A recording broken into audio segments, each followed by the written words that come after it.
Hello and welcome to my channel. Hope you're all feeling strong and well. I'm feeling strong and well. Thank you for asking. Well, where am I today?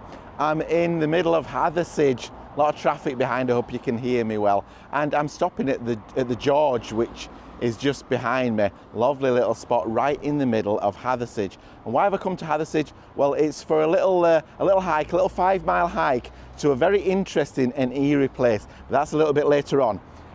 This morning, we're taking a little walk to Little John's grave. I've always wanted to visit Little John's grave.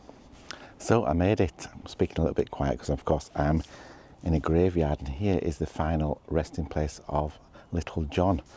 And this grave is about 7 feet long, and that's as tall as the guy was apparently.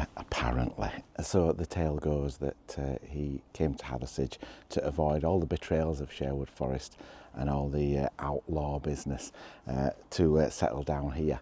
So this is the final resting place. I'm glad that I've had a look at it. I've always wanted to come and see, but in a place like this you don't really know what is legend, myth or truth. So me and Sheila had a lovely time in the George, right in the centre of Hathersage.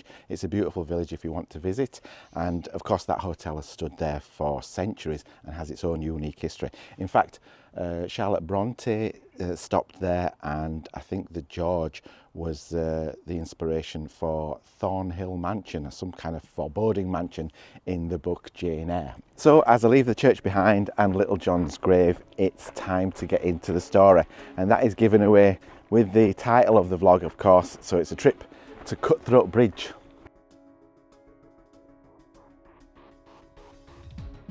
Welcome to one of the most mysterious and beautiful landscapes in England, the Peak District. Today we're embarking on a journey along a path that leads us from Windstone Lee to Cutthroat Bridge.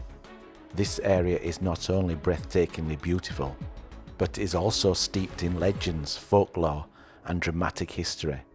So let's unravel the stories that linger in the hills and valleys.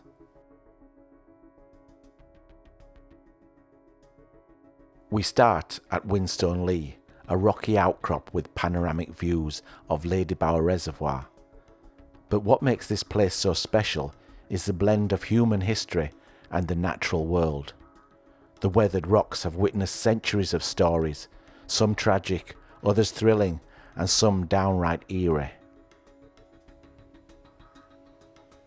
Windstone Lee has long been a popular spot for walkers, but its name, Whinstone, actually comes from the hard, dark rock found here, a type of basalt. These rocks are survivors from volcanic activity millions of years ago, shaped by wind and rain, providing us with this dramatic landscape. But Windstone Lee has seen more than just geological forces at work. In the centuries past, shepherds and farmers would have grazed their livestock on the surrounding moors, while poachers lurked in the shadows, avoiding the eyes of local gamekeepers. The Peak District was, after all, a place where survival often meant breaking the law.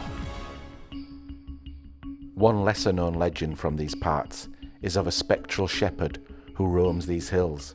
It's said that on particularly foggy evenings you might catch sight of him, an old man, his clothes worn and tattered, leading a flock of sheep that vanish into the mist as soon as you try to follow them. As we leave Windstone Lee behind, we're heading towards a place with a much darker history.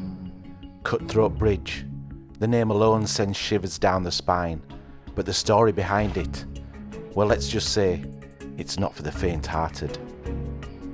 The year was 1635. A lone traveller, making his way across these desolate hills, was ambushed, slain by a savage blow to the throat. His lifeless body was found nearby, the cold stone bridge running red with blood.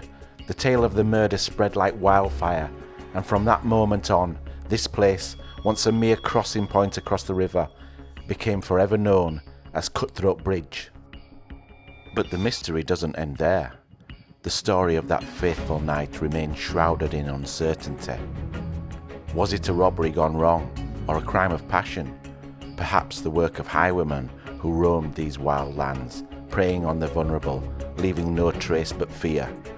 Whatever the truth, Cutthroat Bridge has since stood as a stark reminder of how life in an instant can be torn asunder by violence. Today, travellers pass over the bridge without a second thought, but those who know its name, its story, pause for just a moment to listen, to feel, for even now, the wind carries whispers of a long-dead victim whose fate sealed the bridge's grim legacy. So, did you enjoy that? I hope you did. I enjoyed creating this little video for you. A little walk, a little hike, and ultimately ending up at Cutthroat Bridge. What a name and what a story. So, I don't know where I'll be next time, but I do know this. I want you with me. So, until the next one, bye.